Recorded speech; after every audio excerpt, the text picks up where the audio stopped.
वो मुक़द्दस पत्थर जो आज हज़ारों बरसों की तारीख़ पेश करती है।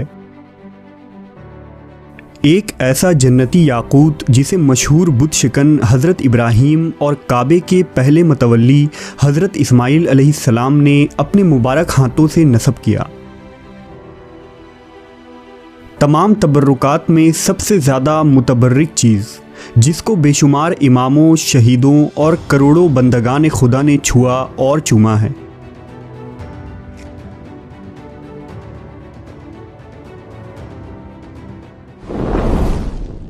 हजर अस्वद अरबी ज़बान के दो अल्फाज का मजमुआ है। हजर अरबी में पत्थर को कहते हैं और असूद स्याह और काले रंग के लिए बोला जाता है।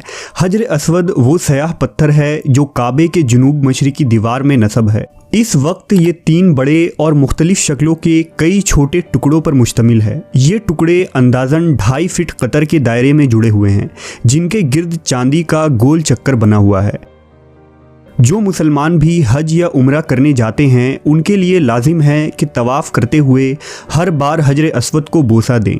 अगर हुजूम ज़्यादा हो तो हाथ के इशारे से भी बोसा दिया जा सकता है। रिवायतों के मुताबिक हजर अस्वद को हज़रत जिब्राईल अलैहिस्सलाम जन्नत से इस ज़मीन पर लाए थे, इसलिए इसे जन्नत का जौहर भी कहते हैं। जिस वक्त ये जन्नत से उतरा था तो चांदी से ज़्यादा सफ़ेद था, मोती के मसल चमकता था और उसके नूर से हरम शरीफ रोशन हो जाया करता था। लेकिन अरब के मुशरिकीन ने अपने मैले कुचैले हाथ लगाकर, ज़बान से चाट कर और दांतों से काट कर इसे स्याह कर दिया और इसमें मौजूद चमक ख़त्म हो गई। हजर अस्वद की ये खुसूसियत है कि न ये पानी में डूबता है और ना ही आग में जलता है। अगर हजर अस्वद की तारीख़ के मुतालिक बात की जाए तो रिवायतों से मालूम होता है कि हजर अस्वद हज़रत आदम अलैहिस्सलाम के साथ ज़मीन पर उतारा गया था। तौरेत के मुताबिक हज़रत आदम ने अपने फ़र्जिंद हाबिल के लिए एक कुर्बानगाह बनाया था। इस एतबार से मुमकिन है कि औलाद आदम ने उस वक्त काबा में हजर अस्वद नस्ब कर दिया था। ताहम तूफ़ान नूह के वक्त से हजर अस्वद को अबू अल कबीस पहाड़ पर महफूज कर दिया गया, जो काबा शरीफ से कुछ फासले पर मौजूद है। और तूफ़ान नूह के बाद जब इब्राहीम अलैहिस्सलाम ने काबा की दोबारा तामीर की तो इस मुक़द्दस पत्थर को काबे में नस्ब किया था। वाक़या यूँ है कि हज़रत इब्राहीम अपने बेटे हज़रत इस्माइल के साथ काबा शरीफ की तामीर कर रहे थे, तो हज़रत इस्माइल अबू अल कबीस पहाड़ पर पत्थर तलाश करने लगे जिसे काबा में नस्ब किया जाए। लिहाजा उस वक्त हज़रत जिब्राईल इंसानी शक्ल में नमूदार हुए और हजर अस्वद को इस्माइल अलैहिस्सलाम के हवाले किया, जिसे वो अपने साथ जन्नत से लाए थे। और इस तरह हज़रत इस्माइल ने इस मुक़द्दस पत्थर को काबा के बाहरी दीवार में नस्ब कर दिया।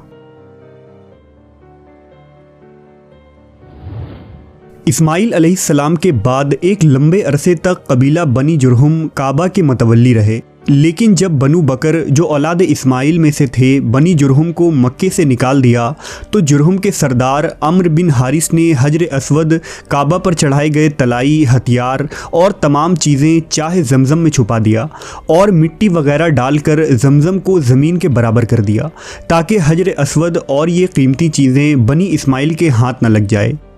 बाद में कबीला कुरैश के सरदारों ने हजर अस्वद को दोबारा जमज़म से निकाला और उसे काबा में नस्ब किया। 606 ईस्वी में जब हज़रत मोहम्मद सल्लल्लाहु अलैहि वसल्लम की उम्र 35 साल थी तो सैलाब की वजह से काबा की इमारत को सख्त नुकसान पहुंचा। लिहाजा कुरैश ने काबा की दीवारों को दोबारा तामीर की। लेकिन जब हजर अस्वद रखने का मसला आया तो कबीलों में झगड़ा हो गया। हर कबीले की ये ख्वाहिश थी कि ये सआदत उसे नसीब हो। इस पर मोहम्मद सल्लल्लाहु अलैहि वसल्लम ने इस झगड़े को तय करने के लिए ये तरीक़ा इख्तियार किया कि हजर अस्वद को एक चादर में रखा और तमाम कबीलों के सरदारान से कहा कि वो चादर के कोने पकड़कर उठाएं। चुनांचा सब ने मिलकर चादर को उठाया और जब चादर उस मकाम पर पहुंची जहां उसको रखा जाना था तो आप सल्लल्लाहु अलैहि वसल्लम ने खुद अपने मुबारक हाथों से इसको दीवार काबा में नस्ब कर दिया। 6ठी सदी ईस्वी के आगाज़ में इस्लाम की आमद हुई और काबा के मुतवल्ली अब मुसलमान हो गए। खुलफा राशिदीन के ज़माने तक हिजाज़ मुक़द्दस में अमन व अमान रहा और काबा शरीफ इस्लामी दुनिया का मरकज़ रहा। लेकिन बनु उमैया की हुकूमत आते ही इस्लामी तारीख के सयाह बाब का आगाज़ हुआ और 64 हिजरी में बैतुल्लाह को एक ज़बरदस्त नुकसान पहुंचा। दरअसल हज़रत अब्दुल्लाह बिन ज़ुबैर रज़ी अल्लाह ताला अन्हु ने यजीद बिन मुआविया की बैत से इनकार कर दिया और मक्का में अपनी खिलाफत कायम कर दी। लिहाजा यजीद ने शामी फ़ौज को मक्का भेजा ताकि अब्दुल्लाह बिन ज़ुबैर को शिकस्त देकर उन्हें अपना मुती बनाए। हज़रत अब्दुल्लाह बिन ज़ुबैर और उनके साथियों ने यजीदी फ़ौज का डट कर मुकाबला किया और यजीदी फ़ौज को हरम शरीफ के अंदर दाखिल न होने दिया। लिहाजा एक रात यजीदी कोहे अबू कबीस पर चढ़ गए और वहाँ से मंजनीक के ज़रिया पत्थरों में आग लगाकर उन्हें हरम शरीफ की तरफ फेंका, जिनसे गिलाफ काबा में आग लग गई और काबा जल गया। ये वाक़या रबीउल अव्वल 64 हिजरी का है। इस हमले की वजह से हजर अस्वद को भी नुकसान पहुँचा और वो सयाह पड़ गया। बहरहाल जंग के ख़ात्मे के बाद हज़रत अब्दुल्लाह बिन ज़ुबैर रज़ी अल्लाह ताला अन्हु ने काबा की दोबारा तामीर कराई और हजर अस्वद को दीवार काबा में नस्ब करके उसके चारों तरफ चांदी का हल्का चढ़ा दिया। हजर अस्वद को दूसरा बड़ा नुकसान तब हुआ जब बनु अब्बास के अहद में करामता फ़िरके का ज़हूर हुआ। ये एक मुल्हिद फ़िरका था जिसका सरदार अबू ताहिर सुलेमान नामी शख्स था। उसने एक लश्कर जर्रार के साथ मक्का पर चढ़ाई कर दी और 317 हिजरी को उसकी फ़ौज हरम में दाखिल हुई। करामती फ़ौज ने मक्का के बेशुमार मुसलमानों का कत्ले आम किया। हज़ारों हाजी मारे गए। अबू ताहिर ने काबा शरीफ का दरवाज़ा उखाड़ डाला, हाजियों के मालो असबाब लूट लिए और हजर अस्वद को उखाड़कर अपने साथ ले गया।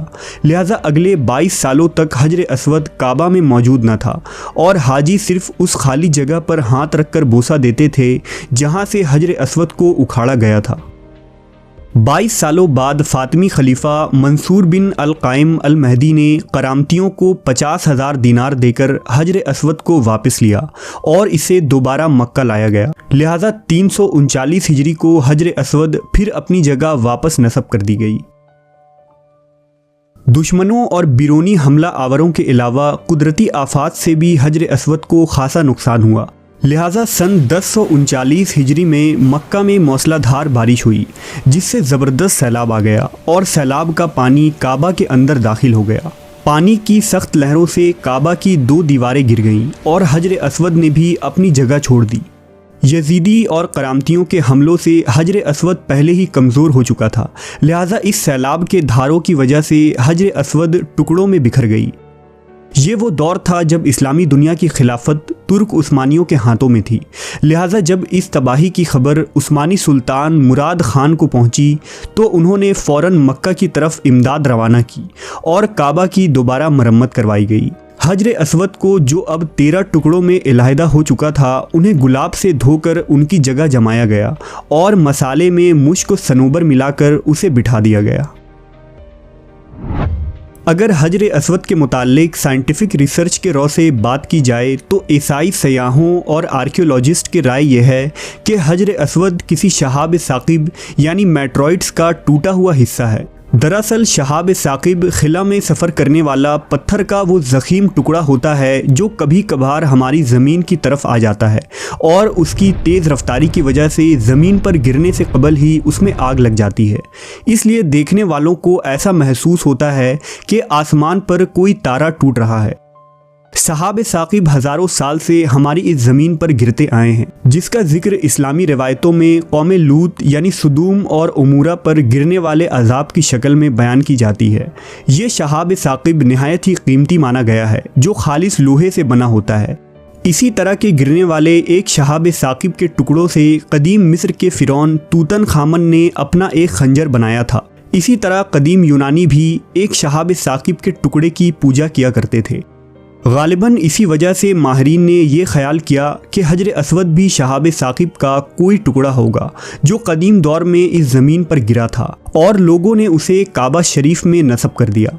लेकिन ये नज़रिया एक शरई गलती है, क्योंकि अहादीस से ये वाज़ह है कि हजर अस्वद को खुद जिब्रील अमीन इस ज़मीन पर लाए थे, जो कि एक जन्नती पत्थर है, ना कि किसी शहाब साकिब के गिरे हुए मामूली पत्थर का कोई टुकड़ा। बहरहाल अहदीस के मुताबिक कुर्ब क़यामत में हजर अस्वद को उठा लिया जाएगा। लिहाजा अब्दुल्लाह बिन अम्र रज़ी अल्लाह ताला अन्हो से रिवायत है कि रसूल अल्लाह सल्लल्लाहु अलैहि वसल्लम ने फरमाया, अल्लाह कुरान को लोगों के सीनों से उठा लेंगे और हजर अस्वद को भी क़यामत से कबल उठा लेंगे। जब तक हजर अस्वद तुम में रहेगा तुम भलाई पर गामज़न रहोगे। इस पत्थर को जिब्राईल ने खुद रखा था और वही उसे उठाएंगे।